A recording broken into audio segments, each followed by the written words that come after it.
Subscribe sekarang channel YouTube Novelas Kadina. Bab Gratis. 5711. Permintaan Maria tidak memberi Charlie alasan untuk menolak. Shiwan Dashan tentu saja sulit dan berbahaya bagi wanita lemah seperti Maria. Namun selama dia ada di sana, kesulitan dan bahaya tidak akan berarti apa-apa. Memikirkan hal ini, Charlie setuju dan berkata, "Kalau begitu, kita akan pergi bersama." Maria mengangguk senang dan berkata dengan penuh semangat, "Terima kasih, Guru. Aku akan berusaha untuk tidak menimbulkan masalah pada Tuan." Charlie berkata sedikit sambil tersenyum, dia duduk di tanah di sebelah Ibu Peuty dan berkata, "Kita tunggu di sini sebentar. Kita akan menggali tanaman muda ini dan pergi ke bandara besok pagi." Maria mengangguk dan memeluk lututnya di sisi lain Mother Pucha. Dia duduk di sisinya, melihat permukaan air Tianchi yang berkilau dan sangat tenang. Dan bertanya dengan lembut, "Guru, menurut Anda apakah hujan deras tadi adalah ilusi atau kenyataan?" Charlie berpikir sejenak, ini pasti ilusi, kan? Bagaimana menurutmu? Maria merenung sejenak dan berkata, "Saya merasa itu seperti berada di antara kenyataan dan ilusi." Charlie sedikit mengernyit, bukankah keduanya seharusnya menjadi pilihan? Maria menggelengkan kepalanya dan berkata, "Rasanya selalu seperti setengah benar dan setengah salah, benar dan salah, salah dan benar." Charlie tersenyum dan berkata, "Besok pagi kamu bisa bertanya kepada penduduk desa terdekat. Jika mereka mendengar guntur dan hujan tadi malam." Suaranya tadi sangat keras. Jika itu nyata, maka mustahil bagi penduduk desa untuk tidak merasakannya. Maria mengangguk sedikit dan bergumam, sepertinya tidak sesederhana itu. Setelah itu, dia menatap Charlie dan berkata sambil tersenyum, "Saya sudah memikirkan masalahnya. Masalahnya rumit." Charlie mengangguk tanpa banyak berpikir, melihat peralatan berkemah yang dibawanya saat keluar dari mobil, dan bertanya padanya. "Nona Lin sudah berlarian begitu lama dan bahkan belum sempat beristirahat. Mau aku pasang tenda dulu, terus kamu tidur dulu?" "Sebentar?" Maria bertanya pada Charlie, "Tuan, apakah Anda lelah?" Charlie berkata dengan santai, "Aku tidak akan lelah bahkan jika aku tidak tidur selama sebulan. Lagi pula, aku harus mengawasi Ibu Pucha. Jika ada yang menggali ini, saya khawatir saya akan menyesalinya sampai mati." Maria berkata dengan malu-malu, "Saya tidak merasa lelah sama sekali. Saya baru saja makan daun itu. Saya merasa segar dan rileks. Saya tidak lelah sama sekali." Charlie mengangguk. Meskipun Maria tidak menguasai energi spiritual, dia masih memiliki energi spiritual. Energi yang sangat murni ini dapat memengaruhi siapapun. Dilihat dari aura yang terkandung dalam daun teh induk puca tadi. Kemanjurannya hampir setara dengan seperempat pil penyelamat jantung. Bukanlah masalah besar bagi orang biasa untuk hidup selama 1,5 tahun setelah mengambil satu potong. Dan kondisi kesehatan mereka juga akan membaik secara signifikan. Dan tidak peduli jenis penyakit apa yang mereka derita, mereka dapat melihat kemajuan yang luar biasa. Pil Evergreen yang diminum Maria adalah batas akhir dari umur hidupnya saat ini. Dia bahkan tidak akan sakit sebelum dia berusia 500 tahun. Oleh karena itu, dalam kasus ini, daun-daun Ibu Pucha tidak dapat memperpanjang umurnya. Itu pun tidak dapat menghilangkan penyakitnya. Tetapi hal itu membuat tubuhnya terasa seperti bekerja tanpa henti, dan dia tidak merasa lelah sama sekali. Karena keduanya sama sekali tidak mengantuk, Charlie berhenti merakit tenda. Dia dan Maria duduk di tepi Tianchi, asyik memandangi bintang-bintang di langit dan mengobrol tentang peristiwa masa lalu mereka masing-masing. Charlie sangat senang mengobrol dengan Maria. Sejak orang tuanya meninggal, dia mempunyai sikap curiga terhadap semua orang. Dia menyembunyikan identitas dan kekuatannya dari istrinya. Namun juga merahasiakannya dari mereka yang mengikutinya dan beberapa orang lain. Sebagai orang kepercayaan, meskipun Charlie secara bertahap mengungkapkan identitas dan kekuatannya kepada mereka, dia tidak pernah menceritakan kepada siapapun tentang petualangannya dalam memperoleh 9 kitab suci misterius. Hanya Maria yang tahu semua rahasia Charlie. Hal yang sama berlaku untuk Maria. Selama 300 tahun terakhir, dia telah mengadopsi banyak anak yatim piatu. Namun dia hanya mengakui rahasia keabadiannya kepada beberapa orang yang paling dipercayainya. Kecuali anak-anak yang dibesarkannya. Dia belum menceritakan rahasianya kepada orang luar. Charlie adalah yang pertama. Oleh karena itu, jauh di lubuk hati mereka, Keduanya menganggap satu sama lain sebagai orang kepercayaan sejati dan satu-satunya orang kepercayaan.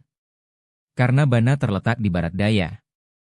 Waktu fajar sebenarnya 1 jam lebih lambat dibandingkan di wilayah timur. Jadi mereka berdua mengobrol sampai hampir pukul 7 ketika langit akhirnya berangsur-angsur cerah. Bab 5712. Saat ini, pengalaman hidup Charlie Yang. Hanya sekitar 20 tahun sudah hampir tercakup. Sementara Maria baru saja berbicara tentang awal abad ke-20. Melihat langit sudah cerah, Maria berkata kepada Charlie. Guru, sudah hampir waktunya bagi kita untuk pergi, kan? Charlie mengangguk dan berkata, kau belum menjelaskan bagaimana kau disergap oleh Victoria di Pulau Hong Kong dan lolos dari kematian. Pengalaman saya. Maria tersenyum dan berkata, Tuan muda, Anda ingin mendengarnya. Saya akan menceritakannya lebih detail setelah saya pulang. Baiklah. Charlie mengulurkan tangannya dan berkata, sudah hampir waktunya pergi ke bandara. Setelah itu, dia menunjuk ke ibu teh PUR dan berkata, Nona Lin, Anda punya pengalaman menanam pohon teh. Ayo, gali induk teh PUR. Maria mengangguk dan hendak menggali induk teh PUR dengan tangan kosong. Namun begitu dia mengulurkan tangannya, dia tiba-tiba berhenti dan berseru. Tuan, lihat. Daun yang dipetik tadi malam sudah tumbuh. Benarkah? Charlie menatapnya dengan saksama sambil bertanya-tanya. Dan benar saja, ia menemukan bahwa 2 tempat yang dicabutnya kemarin kini telah ditumbuhi 2 daun muda yang sangat segar dan bahkan tertutup embun. Charlie tidak dapat menahan rasa kagumnya. Kecepatannya begitu cepat, aku tidak menyadari kalau dia menumbuhkan daunnya dengan tenang. Maria juga sangat terkejut dan berkata, bukan hal yang aneh jika daunnya tumbuh lagi setelah dipetik. Tapi pertumbuhannya sangat cepat. Jarang sekali melihatnya tumbuh. Tampaknya vitalitas induk teh PU ini benar-benar ulet. Charlie tersenyum dan berkata, dengan kecepatan perbaikannya, bahkan jika kita mencabut semua daunnya, tidak akan lama. Dia pasti bisa pulih seperti sedia kala. Maria berkata dengan tenang, Tuan muda, jangan khawatir tentang daunnya untuk saat ini, karena kamu harus membiarkannya tumbuh lebih panjang. Charlie mengangguk dan berkata sambil tersenyum. Jangan khawatir, Nona Lin, saya tidak akan mendapatkan semua manfaatnya. Maria mengulurkan tangannya, dengan hati-hati mengupas loes di sekitar ibu puca. Dan melilitkan akar-akarnya sebesar bola voli. Semua tanah digali bersama-sama. Setelah menggalinya, dia segera menggunakan air mineral yang dibawanya untuk membasahi gumpalan tanah yang terjalin dengan akar. Lalu berkata pada Charlie, Tuan, ayo cepat pergi. Oke. Charlie setuju. Ketika dia turun, kali ini dia tidak membawa perlengkapan berkemah sebelumnya. Bersama Maria, dia membawa ibu PUT kembali ke tempat parkir. Setelah masuk ke dalam mobil, Maria membungkus rimpang teh induk PU dalam kantong plastik dan dengan hati-hati meletakkannya di kakinya. Lalu dia berkata pada Charlie, Tuan muda, sudah siap. Charlie hendak menyalakan mobil ketika ia tiba-tiba melihat seorang pria berusia 60-an. Orang tua itu berjalan keluar desa sambil membawa kepalanya. Melihat kendaraan off-road terparkir di ujung desa. Orang tua itu agak bingung dan terus menatap mobil itu. Charlie menurunkan jendela mobil dan bertanya padanya. Paman, kami adalah staf Departemen Meteorologi. Apakah kamu mendengar suara guntur dan hujan tadi malam? Apa guntur dan hujan? Kata lelaki tua itu tidak puas. Departemen Meteorologi Anda tidak tahu apakah hujan atau tidak? Kenapa kamu masih datang bertanya padaku? Charlie berkata sambil tersenyum, benar, Tuan. Kemarin kami menembakkan meriam hujan, dan beberapa orang memang mendengar guntur pada saat itu. Jadi pagi ini datanglah dan tanyakan tentang hujan tadi malam. Apakah kamu mendengarnya? Orang tua itu melambaikan tangannya, tidak. Charlie bertanya kepadanya, kamu tertidur. Apa karena kamu tidak mendengarnya? Orang tua itu berkata dengan marah, saya terbangun 7 atau 8 kali setiap malam. Bahkan tetangga sebelah pun bisa membangunkanku dengan kentut. Apa aku masih bisa tidak mendengar guntur? Setelah itu, lelaki tua itu menambahkan, saya hanya berharap hujan segera turun. Sudah sebulan tidak hujan, dan permukaan air di Tianchi turun drastis. Charlie mengangguk dan berkata cepat, kalau begitu, Mari kita kembali dan melaporkannya kepada direktur. Dan lihat apakah kita bisa memanfaatkan waktu untuk mengatur putaran hujan buatan lainnya. Orang tua itu mengabaikannya dan berjalan pergi. Charlie menutup jendela mobil dan berkata kepada Maria di sampingnya. Sepertinya itu memang ilusi. Mungkin halusinasi itu hanya berlaku untuk kamu dan aku. Mungkin. Maria mengangguk, tetapi alisnya sedikit mengernyit dan tak kunjung mengendur. Bab 5713. Perjalanan pulang Charlie dan Maria berjalan lancar. Pesawat lepas landas tepat waktu pukul 8.30 dan tiba di Aurous Hill tepat pukul 11 pagi. Siang harinya, keduanya bergegas kembali ke Villa Maria. Sepanjang jalan, Maria memegang tanaman muda itu dan tidak berani beristirahat sejenak. Setelah kembali ke Villa Zijin, Maria meminta semua orang di villa untuk menghindari sementara. Dan pergi ke halaman atas bersama Charlie. Dan segera mulai menanam kembali tanaman muda itu. Dan dia melihat ke halaman dan menemukan bahwa jika pohon-pohon lain di halaman tidak ditebang, maka ruang terbuka di samping kolam air panas akan menjadi tempat yang paling cocok. Dia menunjuk ke ruang terbuka dan berkata kepada Charlie. Berdasarkan kecepatan pertumbuhan normal pohon teh, ruang di sini mungkin cukup untuk pohon teh tumbuh selama 10 atau 8 tahun. Tapi aku tidak tahu seberapa cepat induk pucat tumbuh. Jika tumbuh sampai skala tertentu, ruang tanah di sini tidak cukup, kita harus mengubah tempatnya. Charlie berkata sambil tersenyum, jangan khawatir, taruh saja di sini untuk sementara waktu. Letakkan di sini dulu, dan mungkin pindahkan ke tempat lain di masa mendatang. Setelah Anda mengambil alih grup Zicheng dan mentransformasi Gunung Erlang, mungkin Anda juga dapat memindahkannya ke Gunung Erlang. Maria menggelengkan kepalanya dan berkata, pohon ini milik Tuan Muda. Dan aku hanya mengurusnya atas nama Tuan Muda. Jika tidak bisa ditanam di sini lagi di masa depan, dan Tuan Muda meminta untuk memindahkannya, maka saya akan memindahkannya ke sana. Charlie berkata dengan serius, dia sudah lama bersamamu, jadi terserah padamu untuk memutuskan di mana dia akan menanam di masa depan. Maria mengangguk, saya mendengarkan Anda, Guru. Sambil berbicara, dia membawa skop kecil untuk berkebun dan mulai memindahkan tanah di tepi kolam air panas. Dia menggali lubang seukuran bola basket, dengan hati-hati memasukkan akar induk puca ke dalamnya, dan mengisinya dengan sebagian tanah galian. Kemudian dia mengambil gayung kayu dan meletakkannya di samping kolam air panas.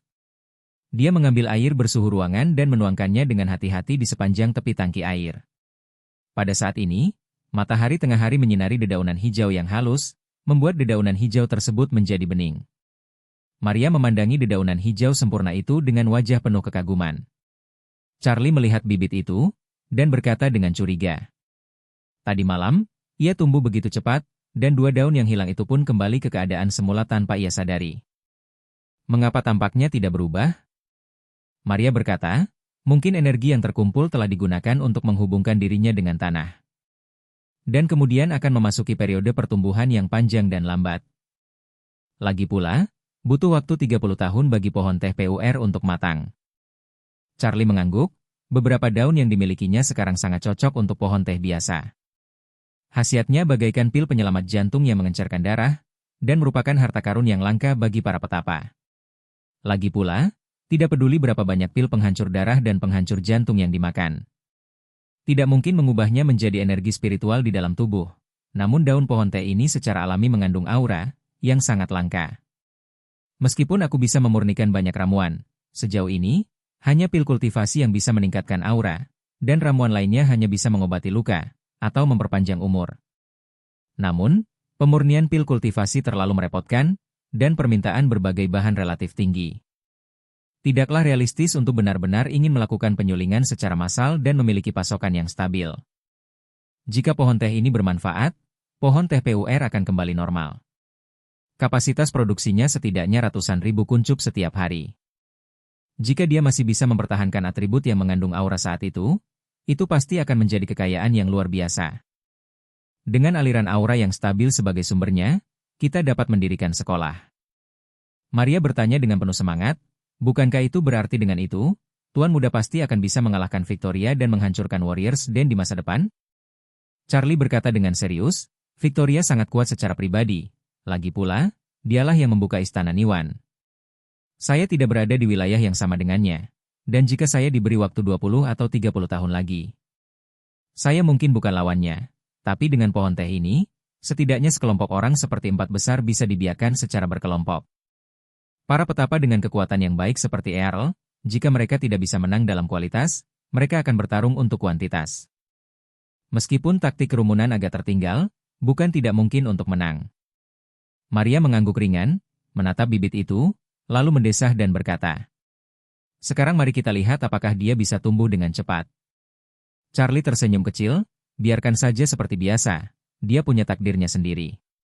Setelah mengatakan itu, Charlie berkata lagi, "Ngomong-ngomong, Bulin mengundang Tuan San untuk datang dan berbicara dengannya tentang pemantauan." Maria berdiri dan berkata, "Tuanku, tunggu sebentar, aku akan memanggilnya." Tak lama kemudian, Ethan yang kondisi fisiknya jauh lebih muda, berlari kecil menuju halaman lantai atas. Begitu dia memasuki halaman, dia berkata dengan hormat, "Nona, Tuan Wade, apa yang kalian berdua ingin saya lakukan?" Maria berkata, "Apakah ada cara untuk memobilisasi semua orang di Yunnan Selatan saat ini tanpa membuat siapapun khawatir untuk melakukan pengawasan?" Ethan berkata, "Nona, selama itu masih dalam pemantauan pemerintah kota, itu bisa ditemukan dalam sistem. Saya memiliki otoritas tinggi dan informasi dapat diambil tanpa jejak. Anda hanya perlu memberitahu saya di mana pemantauan perlu dimobilisasi."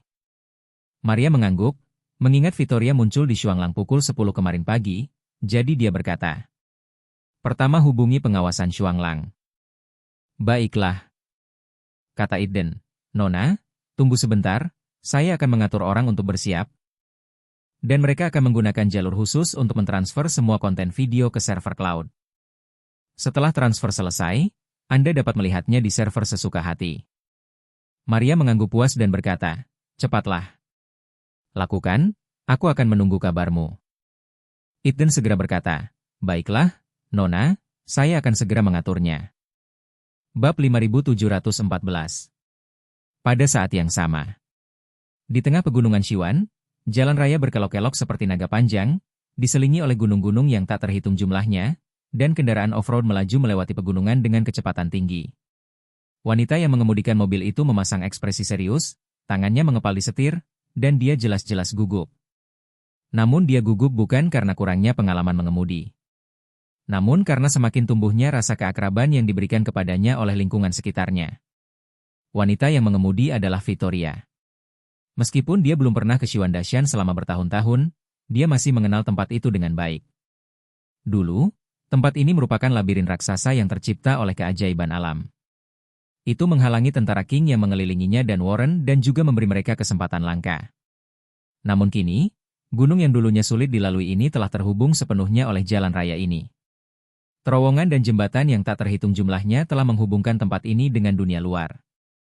Akan tetapi, meskipun jalan tol dapat mengubah lalu lintas di Shiwandashan, namun tidak dapat mengubah bentuk lahan khusus Shiwandashan. Sejak zaman dahulu kala, tempat ini dipenuhi pegunungan, luas dan jarang penduduknya, dan transportasinya sangat merepotkan. Seringkali kita harus mendaki beberapa gunung untuk bertemu satu orang. Orang-orang di beberapa desa bahkan tidak pernah meninggalkan gunung tempat tinggal mereka. Dalam beberapa tahun terakhir, dengan terus berkembangnya ekonomi dan majunya urbanisasi, banyak penduduk pegunungan yang telah tinggal di pegunungan selama beberapa generasi secara bertahap telah pindah dari pegunungan. Populasi di pegunungan sekarang lebih kecil dibandingkan pada masa Victoria dan Warren. Saat ini, mobil Victoria baru saja melewati area servis, tetapi dia tidak memilih untuk berhenti. Sebaliknya, setelah mengemudi lebih dari 10 km, dia menepi dan memarkir mobilnya di jalur darurat. Setelah memarkir mobilnya, dia perlahan keluar dari mobil, berdiri di pinggir jalan, memandang ke kejauhan sejenak, dan bergumam, "Ini dia." "Tuan, Victoria kembali untuk menemui Anda." Saat ini, hanya ada sedikit kendaraan di jalan raya. Sesekali ada mobil lewat, tetapi mereka tidak terlalu memperhatikan wanita yang memarkir mobilnya di jalur darurat. Meskipun jalur darurat secara teori tidak memperbolehkan parkir, jalan raya di pegunungan kurang diawasi, dan volume lalu lintasnya tidak besar dan pemandangannya indah. Oleh karena itu, pengemudi yang lelah berkendara seringkali memilih bagian jalan dengan pemandangan indah untuk berhenti. Kendaraan yang lalu lalang dengan tergesa-gesa tidak membuat Victoria heran. Namun Victoria diganggu oleh jembatan setinggi 100 meter yang membentang di atas dua gunung dan menghubungkan dua terowongan. Dia tahu bahwa ini adalah titik terdekat di seluruh jalan raya ke tempat guru telah mundur. Namun, karena hampir tidak ada orang yang tinggal di daerah ini, tidak ada pintu keluar jalan raya sejauh puluhan kilometer sebelum dan sesudahnya. Dengan kata lain, jika Anda ingin mencapai tujuan secepat mungkin, Anda hanya dapat melompat dari sini. Jika tidak, Anda hanya bisa keluar di pintu keluar jalan raya yang jaraknya puluhan kilometer, dan kemudian menghabiskan setidaknya 1 atau 2 hari berjalan kaki di jalan pegunungan. Bagi Victoria, mudah untuk melompat dari sini. Namun, jika mobilnya tetap di sini setelah dia pergi, pasti akan menimbulkan masalah yang tidak perlu. Pengemudi manapun yang antusias dan melihat mobil terparkir di tepi jembatan tanpa ada orang di dalam maupun di luar, mungkin akan berpikir bahwa seseorang telah bunuh diri di sini. Begitu dia menelepon polisi, polisi akan segera bergegas ke tempat kejadian perkara sesegera mungkin. Mereka pertama-tama akan mencoba memastikan apakah ada jejak seseorang jatuh atau bahkan mayat di bawah jembatan. Dan jika dia melompat dari sini, mustahil untuk berpura-pura bahwa tidak ada jejak sama sekali. Jika polisi menemukan seseorang memang melompat dari jembatan setinggi itu, dan orang tersebut tidak meninggal, tetapi ia juga menghilang tanpa jejak, mereka pasti akan berusaha mencari tahu kebenarannya. Dengan cara ini, mereka akan menentukan penampilan pengemudi melalui berbagai foto mobil yang diambil di jalan raya, dan kemudian melanjutkan bekerja kembali melalui petunjuk-petunjuk. Victoria juga tahu betul bahwa sejak dia memasuki dunia, bahkan jika dia memiliki kemampuan hebat, dia tidak dapat lepas dari berbagai sistem pengawasan di masyarakat modern. Jadi, idenya adalah untuk tidak meninggalkan data gambar. Ada lebih dari 1 miliar orang di Tiongkok, dan informasi gambarnya sendiri di sini bagaikan setetes air di lautan. Dan itu tidak berbahaya. Selama Anda tidak menarik perhatian polisi domestik atau bahkan atasan karena hal-hal tertentu, Anda bisa lolos tanpa cedera. Oleh karena itu, apa yang ingin dicapainya sekarang adalah bagaimana menghilang dari jembatan ini dengan mobil ini. Dia kenal dengan mobil itu. Bahkan di pulau di tepi Antartika, dia sering mengendarai berbagai kendaraan. Meskipun dia sudah bertahun-tahun tidak meninggalkan tempat itu, hal itu tidak menghalanginya untuk mengenal teknologi dunia ini dengan baik. Karena dia sangat akrab dengan mobil, Victoria pun memikirkan tindakan balasan setelah berpikir sejenak. Seketika, dia menutup matanya sedikit, dan energi spiritual yang kuat mengalir keluar dari tubuhnya dan segera bergabung ke dalam kendaraan off-road. Segera setelah itu, dia melepaskan kesadaran spiritualnya untuk menjelajahi lingkungan sekitar dan menunggu dalam diam. Baru setelah tidak ada orang atau kendaraan lain yang muncul dalam area jangkauan kesadarannya, dia tiba-tiba membuka matanya. Mendorong kendaraan off-road itu dengan tangan kosong, dan berteriak, "Bangun!" Begitu dia selesai berbicara, kendaraan off-road itu seakan tersambar angin kencang, berguling, dan melayang ke angkasa. Adegan aneh pun terjadi pada saat ini. Kendaraan off-road yang beratnya lebih dari 2 ton itu tampak berubah menjadi kertas saat ini, menggelinding dan jatuh perlahan. Energi spiritual Victoria selalu membungkus kendaraan off-road itu dengan erat, menyebabkan kendaraan off-road itu tenggelam perlahan dengan kecepatan yang sangat rendah. Namun, penggunaan energi spiritual murni untuk mengendalikan objek seberat beberapa ton di udara juga menghabiskan banyak energi spiritual Victoria. Jadi ketika kendaraan off-road itu jatuh di bawah dek jembatan, dia segera mengubah aura yang melingkupi seluruh kendaraan menjadi hanya melingkupi tangki bahan bakar dan baterai kendaraan off-road itu. Pada saat ini, kecepatan jatuh kendaraan tiba-tiba bertambah cepat. Dan kemudian benda itu menghantam tanah dengan suara keras, mematahkan banyak cabang di sepanjang jalan.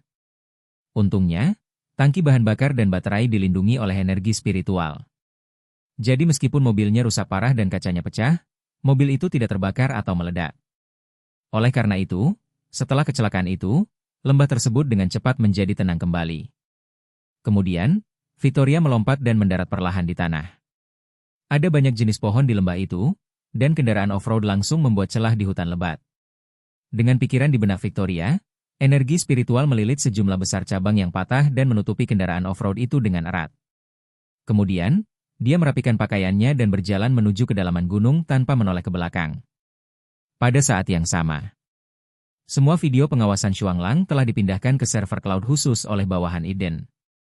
Setelah Eden memberi Maria alamat dan kunci server cloud, Maria menonton video pengawasan dengan Charlie di kamar kerjanya. Meskipun tidak ada pengawasan di Gunung Guibei, Maria mencari pengawasan di jalur gunung berdasarkan waktu Victoria naik gunung dan segera menemukan sosok Victoria.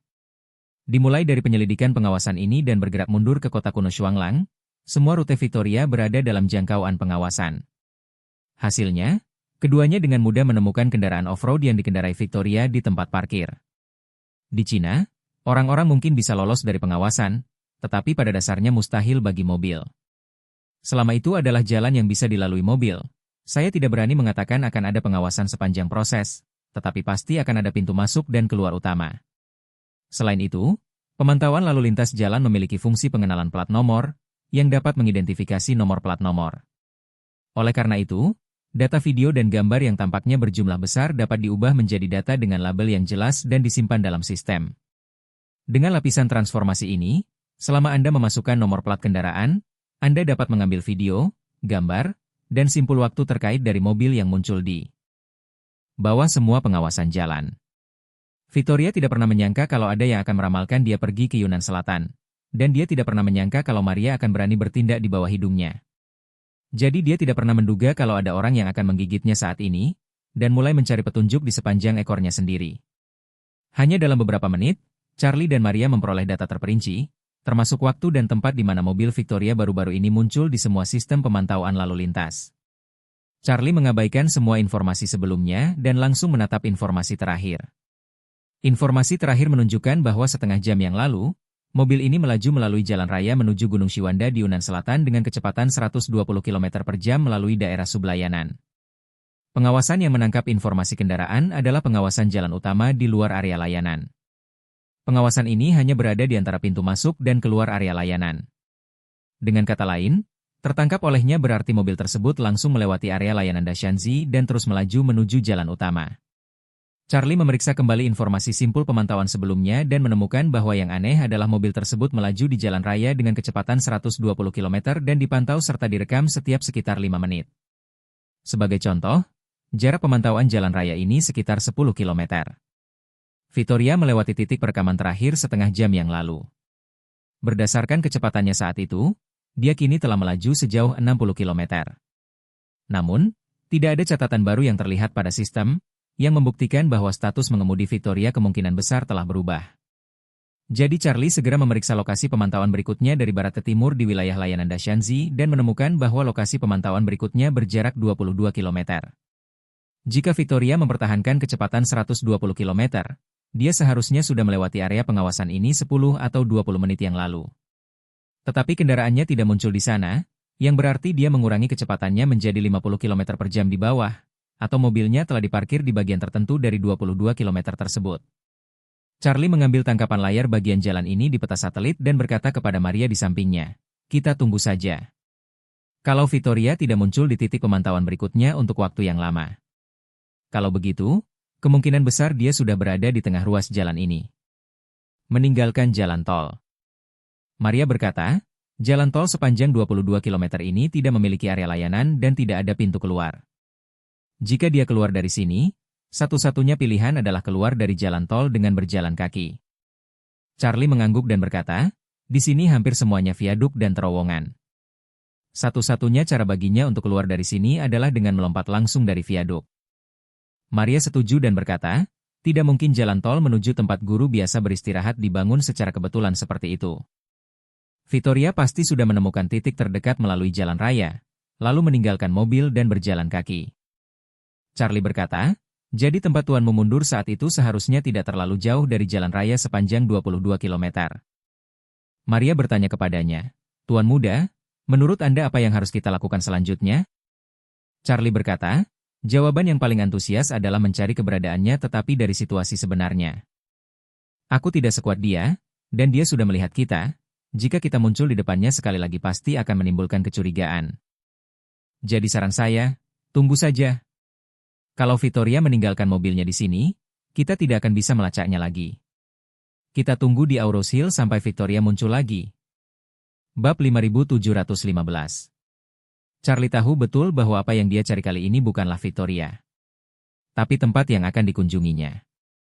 Setelah dia merilis potret Meng Changsheng, Vittoria segera membungkam Warriors Den, yang membuktikan bahwa dia memang sangat ketakutan.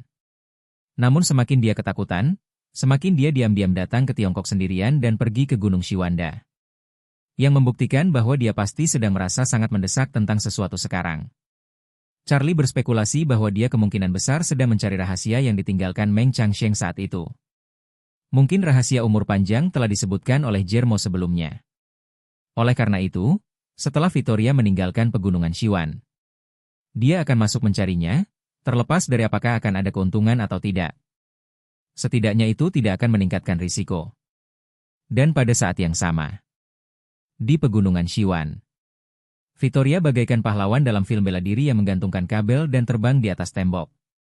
Dia bergerak cepat melewati hutan lebat di pegunungan.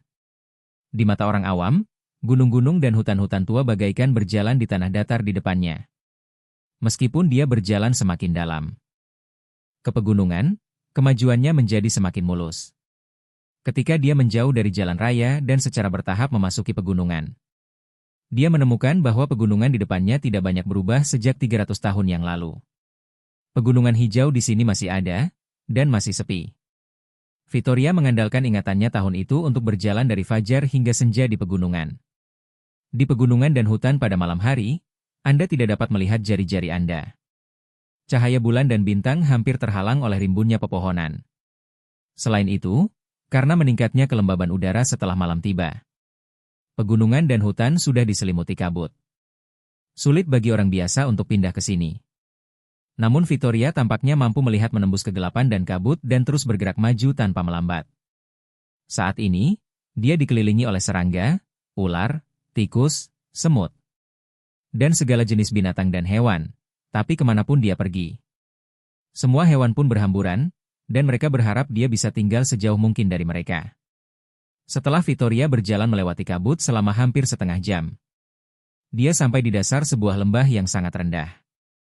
Kabut di sini sudah sangat tebal, dan kelembaban udara sangat tinggi sehingga dapat memeras air keluar.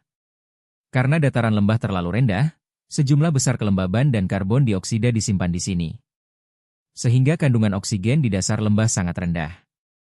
Mustahil bagi orang biasa untuk bertahan hidup di sini terlalu lama. Yang lebih menakutkan adalah udara di sini tidak hanya mengandung uap air dan karbon dioksida, tetapi juga komponen beracun yang mirip dengan metana yang dipancarkan dari sejumlah besar pohon busuk dan rawa.